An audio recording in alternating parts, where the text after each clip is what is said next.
UF is in some trouble right now, and I know exactly what you're thinking. TJ, UF's been a dumpster fire for the last 3 years.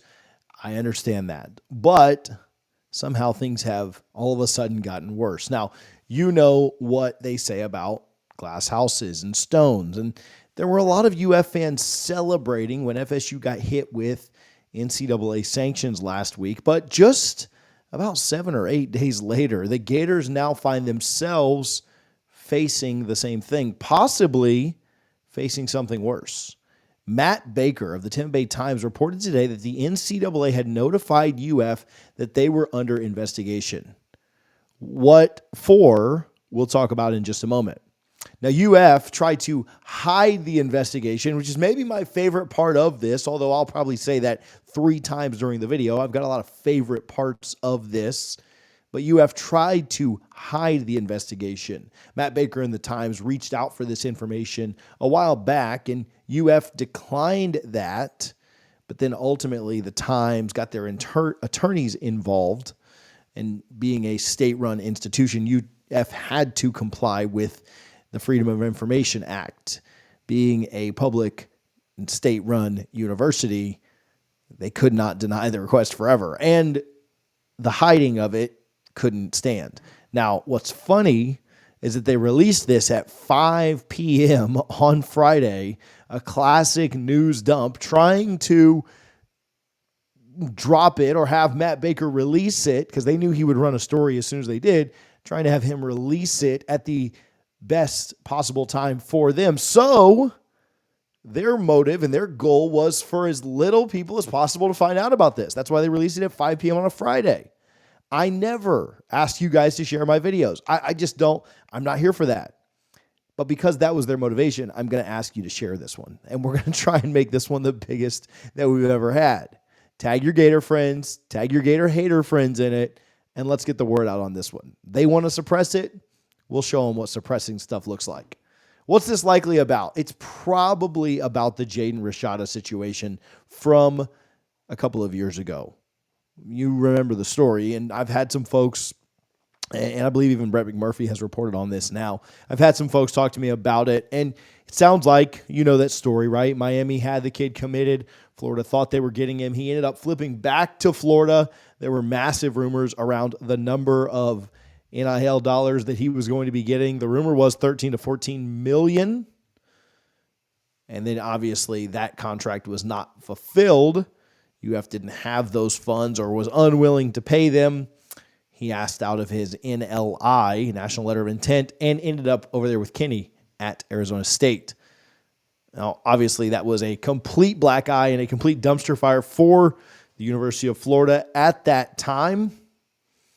But apparently it has gotten worse and worse and worse because now the NCAA is trying to find out exactly why they were offering so much money.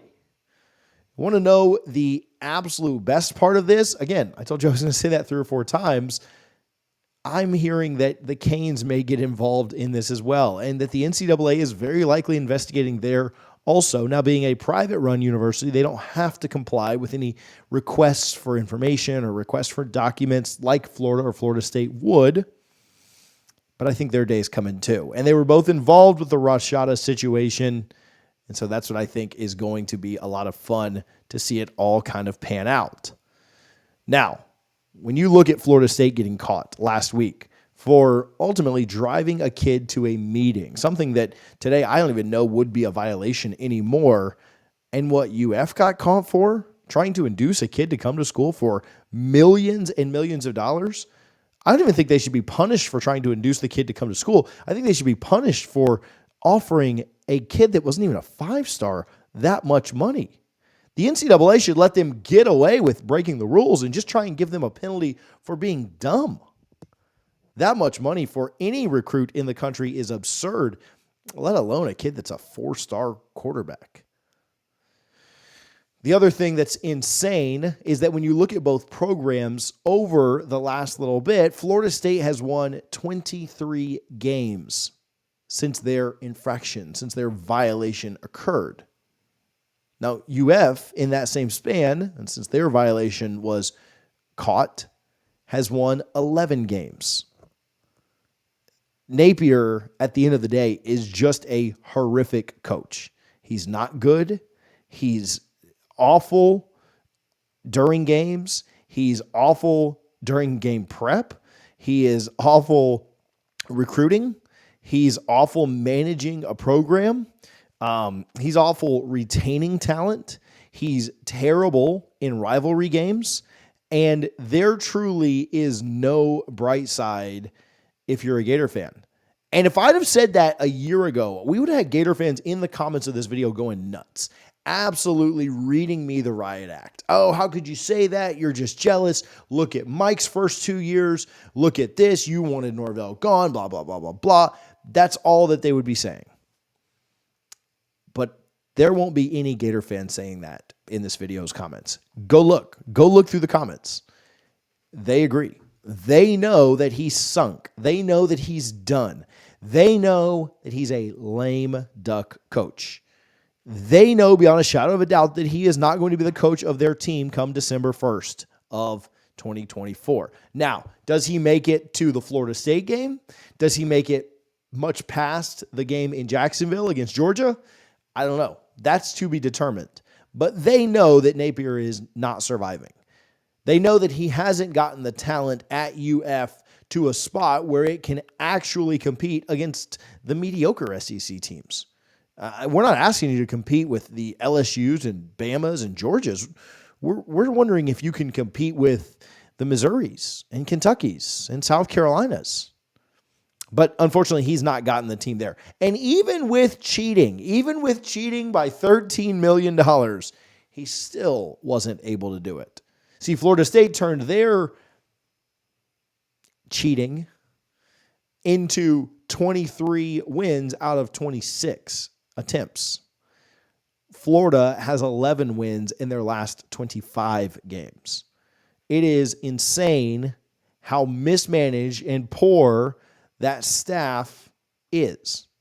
If you look at the talent on both rosters and you read the 24/7 talent composite, they're very similar. It's not like Florida State has the 5th best team and Florida's in the 30s. No, Florida has a more talented team on paper than Florida State does. Yet they just can't get it done. They just can't find a way. And a lot of it comes down to coaching. Again, the Canes are not out of the woods on this either. We'll certainly do an update when that comes around. But man, UF fans know that it's the end of the road with Billy. They don't even talk smack anymore. They're off worrying about life priorities. They're not on social media talking junk. Some of their biggest smack talkers on social media are just riding this one out. They'll come back around when a new coach gets introduced. But they know what time it is in Gainesville, and this is going to make it all the worse. Speaking of controversy, if you've been following into the Michigan stuff with Harbaugh, the NFL, his contract, immunity, I have a take on that. Now, I've recently started a national college football channel. If you want to hear that take, if you want to just go over there and support that channel, you can do so by clicking this video right here. Make sure you subscribe when you're over there.